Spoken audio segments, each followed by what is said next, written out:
So today I'm going to talk broadly about how to just do what you love. What do you love doing? Texting? Now, if you already know what you love to do, or if you're already doing what you love, but you want to narrow down on the specifics, I set up this video in 3 sections so you can move on to a certain section if you want to go straight to that. The first step is figuring out what you love.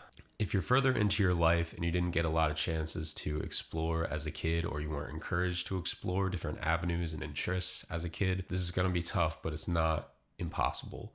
With any extra time that you have, find clubs, meetups, or any Facebook events or volunteer organizations that might interest you. The more time you spend doing things you're passionate about and talking about things you're passionate about, the more you'll be able to narrow in on the specifics of what you love, especially within those activities and interests. Now, if you're in school, you might be lucky enough to have extracurriculars, sports, clubs that you don't have to pay any extra money for, or you're not in over your head trying to figure out bills. This is the prime time to totally figure out what excites you, what motivates you. And that doesn't mean you have to do these things just through your school. You can find things that are outside of school too. And sometimes those are even better because you have people that have been involved in these areas for years and years, and they might have a lot more insight on what that means versus a teacher who's just advising a club on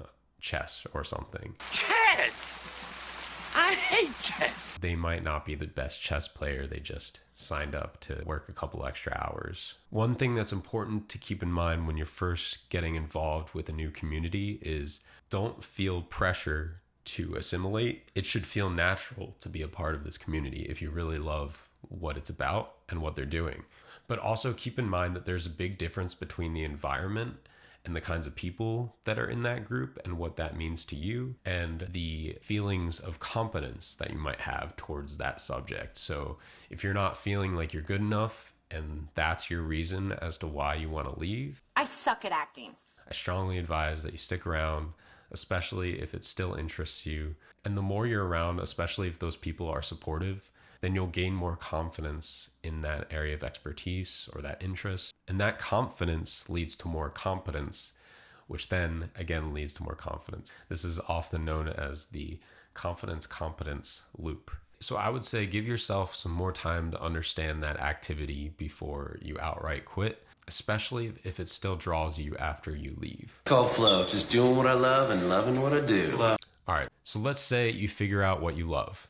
First of all, that's huge, and that's basically going to push you to do everything you need to do to make this your full-time job. Now, I'm going to break this down into some more sub-steps. So step number 1, immediately start getting involved in that area of expertise with any extra time you have on weekends, during nights.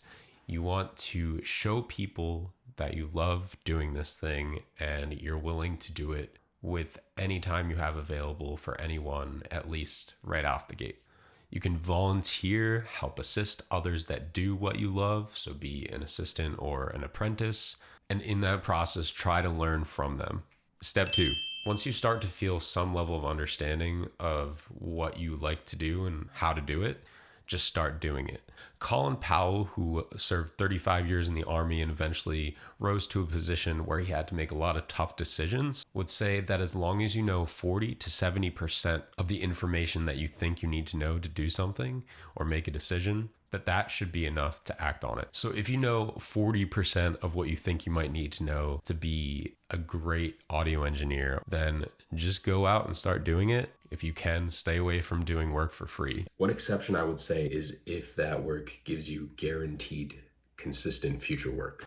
And I would make sure you hash that out with your client before you get started. Step 3, don't be afraid to be bad at it. Just like how we have to be okay with failing at figuring out what we love to do, we also have to be okay with failing at what we love to do. We have to be more excited about learning than reaching some kind of destination of perfection. Step 4, evaluate your pricing. Once you have built social proof that you're good at what you do, then it's time to evaluate your pricing. What I mean by social proof is you've shown people in person that you're good at what you do, you have released content that consistently shows your ability to deliver on that level of expertise on that subject or activity. And Now that you've hopefully surrounded yourself with a bunch of people within your industry, it's good to go out and ask them what kind of pricing they ask people of for their services and the amount of time that they've taken to learn their craft skill or creating their product. And I think a lot of professionals would appreciate your humility if you ask them how you compare in the market and what you might need to learn or what you might need to do to raise your prices to the level of some of your peers or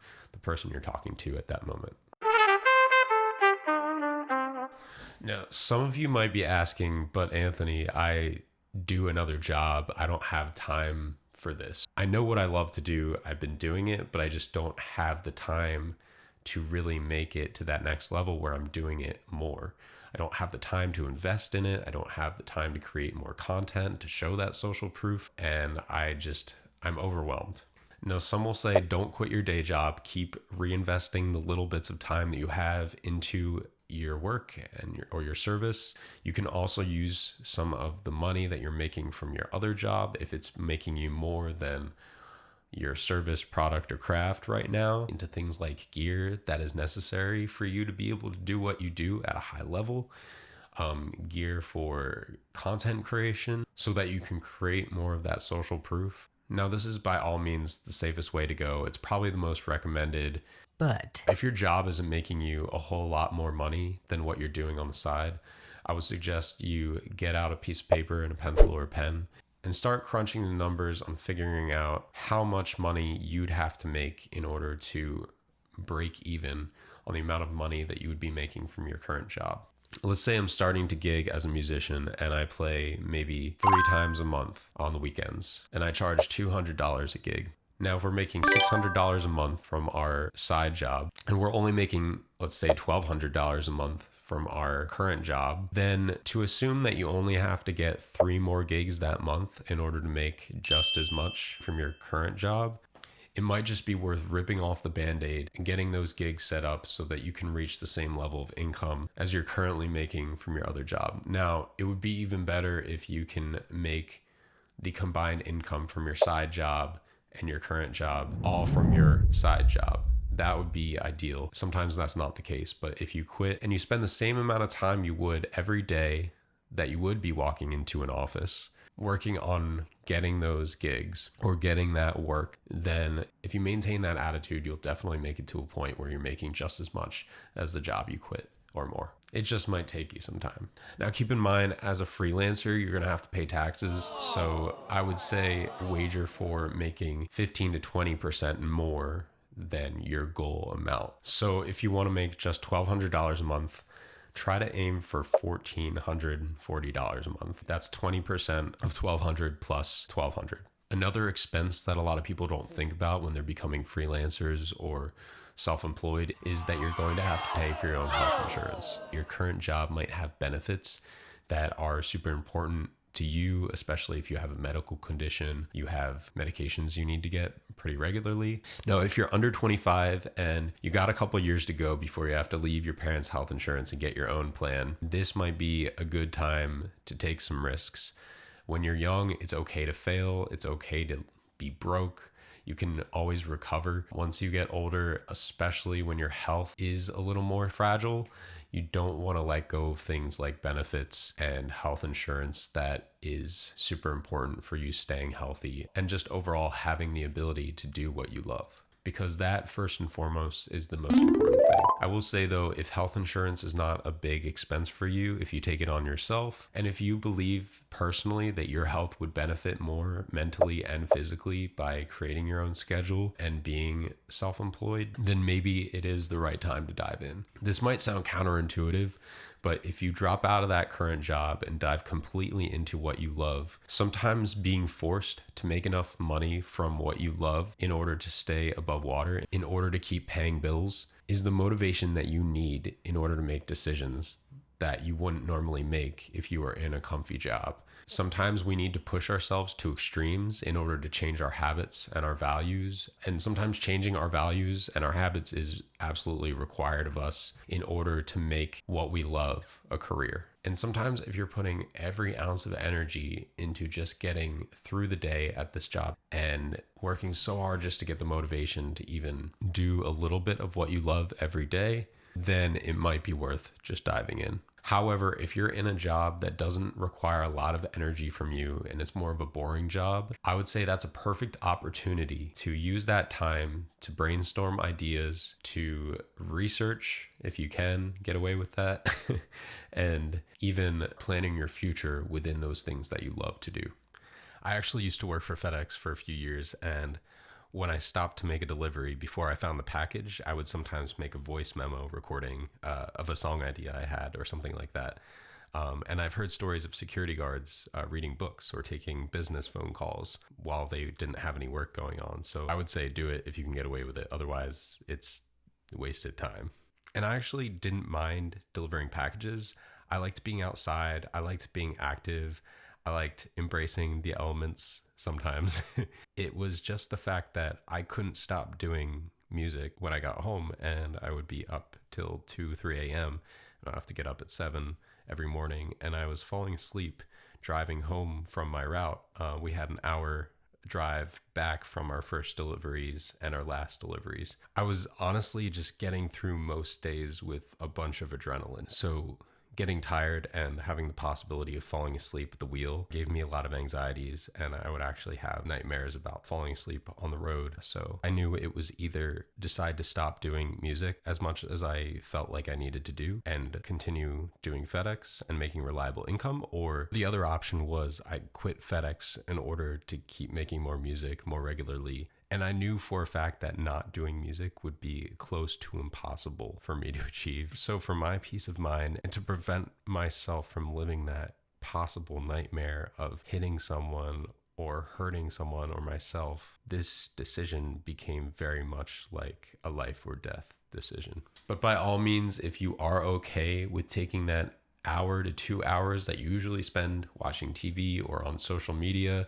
after you get home from work and putting that into your future career in what you love to do, then that's amazing. Or even if you have 1 day a week where you can spend like 12 hours consistently, then that's a great start, and you can make really great progress every week consistently that will compound on itself and turn into something big sooner or later, to the point where you won't even have to make any tough decisions about quitting your job, and you'll be making more from your side job maybe than even your current job. Now, one thing I don't like about motivation and self-improvement gurus is that they make it sound like you have no time to breathe, that you have no time to relax or take a break. And I would say that's bullshit. Like, you should not have to deprive yourself of healing mentally, because the more you do, the more you'll burn out and never want to do what you love to do. However, I think if you really love what you do, it can end up being something that in itself is a recovery from your current job. Just like anything else, it takes small changes to get to that point. So I would say, even if you're just doing 10 minutes a night, that's a great start. And if you can set a timer for that 10 minutes and maybe you reach the end of that timer and you're like, I got another 30 minutes in me, then that's great. But as the author James Clear says in his book Atomic Habits, sometimes you want to limit yourself to only that period of time until it becomes easy and second nature. So right before you decide to turn on the TV, you can say, I'm going to spend 10 minutes and only 10 minutes working on what I love to do. And yes, not everything involved in creating a career out of what you love to do involves what you love to do. If you like to play music, you still have to write emails. You still have to make content sometimes. And not everyone who loves to play music loves doing those things. But the more that you do them and you see the success that it brings you, the more you're going to be motivated to do those things that you normally wouldn't want to do maybe in another scenario. Really, the biggest factor of you doing things that you normally wouldn't want to do is purpose. And that purpose can transform things that you normally wouldn't like to do into things that you love to do, because it aligns with the core of what you actually love to do. Now, once we know what we love, we have to make sure that we preserve and protect what we love. And that goes beyond work. That goes with life in general, people that we love. We have to constantly be aware of that mental relationship with the things that we love and we love to do. So I went to music school for 3 semesters, and what I noticed even in just my first semester was that relationship with what people loved to do was starting to break down. And that's honestly the reason I didn't go into school as a piano focused student. I loved piano way too much to know that I had to make it academic. So I was lucky to get in as a vocalist. And I'll be honest, I put in probably the minimal amount of effort that I needed to get through my rep class. I'm sorry, Dr. Parks. What I was trying to do was just maintain my relationship with what I loved to do, which was songwriting, composing, and playing piano. So that leads us to an important step 7, which is delegate and automate. This can be as simple as having template emails for reaching out to potential clients, or having templates for responding to inquiries about your services or your products or whatever it is. This cuts down on the amount of time that you're spending doing things that you don't necessarily love about your job. You want to make sure you are, again, preserving that relationship with what you love. So if you love playing music, that means keeping everything else to a minimum so that you can continue to just focus on making the music. So let's say, for instance, you're an audio engineer and you have a new client come in to sing vocals. Now, if you have a channel strip saved with all those settings that you would normally have for a female vocalist, then you can make small changes to adjust for that new vocalist that you had come in. Maybe you have a preset for a mezzo, you have a preset for an alto. So that way you're cutting down on the time that you have doing certain things, and you can focus on doing things you might like more, like producing or directing that vocalist. Sometimes delegating and automating will cost you some money. What this usually looks like for entrepreneurs that are just starting out is paying for an advertising service or paying for a service that is listing you and your services or your product. When you're starting out, that can pay back dividends in the amount of time that it would take you to organically get all those people to see your social proof of how good you are at what you do. And realistically, you can't do everything well all the time. The fact of the matter is you only have so much time on this planet, and we have to treat that as our most valuable asset and make sure we are putting as much time as we can into the things that we are good at and we like doing, and building the things that we love. So if you need to make a logo for your bakery and you like making logos, by all means, go do that. That could end up turning into another source of income down the line. But if you don't like making logos or don't like doing design, it's okay to spend some money to get a contractor to do that, or to use a service like Canva to help you make designs faster and more efficiently. In a way, you could say there's one overarching theme that applies to all 3 of these stages of learning and doing what you love. And that's the concept that you need to keep chiseling the marble. A friend of mine told me that life is like a block of marble. It starts just as this boring cube of rock. Once it starts to take on a certain shape, we decide, okay, what parts of this do we like and what don't we like? And sometimes we have to start chiseling even before we know what we're creating. It's through the act of chiseling the marble that we come to understand what we want to create out of it. Then once you have a vision of what you're trying to create, it's all about the details. It's all about polishing. And that's kind of where we're at now.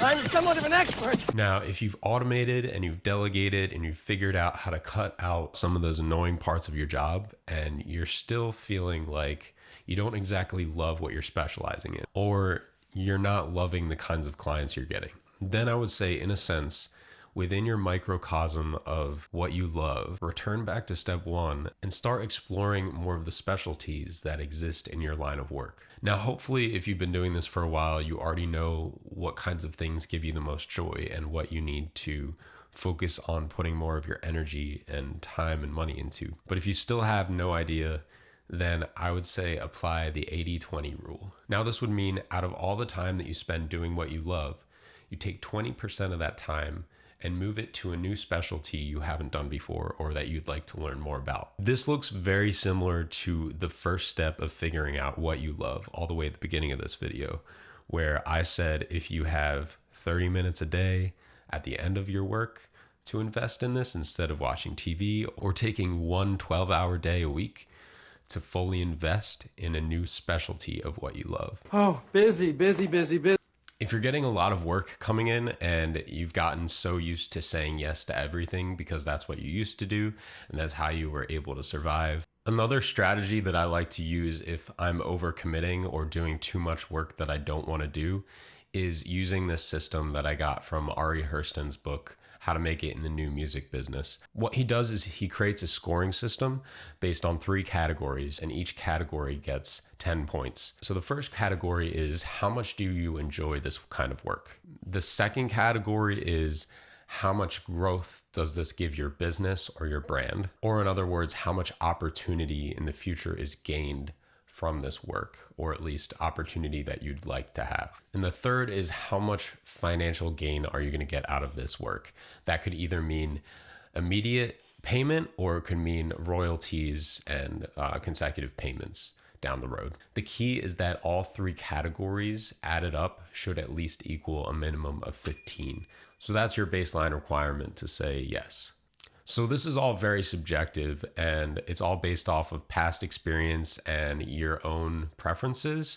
And sometimes the scores can also differ based on how many of these experiences or gigs that you've taken in the past. So I'm going to show you 2 examples. The first example is a private gig. Because I enjoy playing in the background, I don't really enjoy being the center of attention too much. I'm going to rate this gig a 7 as far as what I enjoy. It's only an hour and a half, maybe, not a lot of time. So I can really choose some of the songs I'd like to play more that I don't play very often. And if nobody's listening intently, I can kind of just play whatever I want to play. Next is the business growth category. So because the music is probably not the main attraction, people are not paying as much attention to it. And I probably won't be doing too much intermingling with people, or there might not be people involved in my industry that are there. I would rate the business growth category at a 3. And lastly is financial growth. Private gigs tend to pay a little bit more, and usually you get to set your own rate versus the venue setting their rate and budget. So I would rate this at a 7 out of 10. So after adding all those together, we get a score of 17 out of 30. However, in reality, this might look super different than what I expect. One last example I'm going to give is a college gig at a place where people are more interested in listening to new music and indie music, or at least a college that appeals to an audience that you really connect with or people that are a lot like you. As far as enjoyability, I would put this at a 7, especially because you might be able to play all original music and you might be set up in an environment where people are willing and ready to listen and there's no other distractions going on, and maybe they even build in a captive audience. They make this a program, or they set you up in front of an area that has a lot of people. So next is business growth. I would say since the market that musicians are usually trying to appeal to are younger people are more likely to come to shows, do things on the weekends. I would say this is a good audience that might come to another show when you come back in town. You also might be getting free advertisement from the university. So I would rate this a 7 out of 10. Last is financial growth.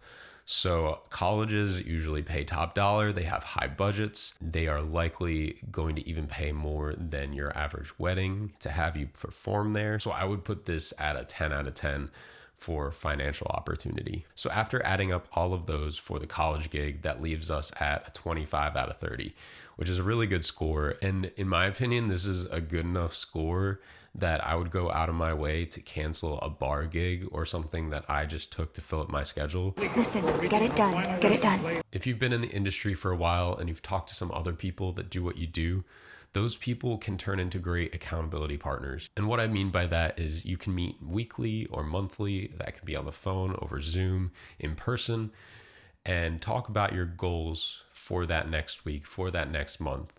And then when you check in with each other, you have someone that hopefully will keep you accountable and ask you why you didn't get this thing done, or help you to figure out a way to make sure it's possible that you get this thing done. Or at the very least, you have that motivation and excitement to share that new progress with that friend or accountability partner. The Second thing I would recommend is even spending some money on an Airbnb or a rental where you can have this place for a week to just work on the projects that you want to work on. Sometimes when we're financially tied to the things that we want to do, it becomes something that we need to do.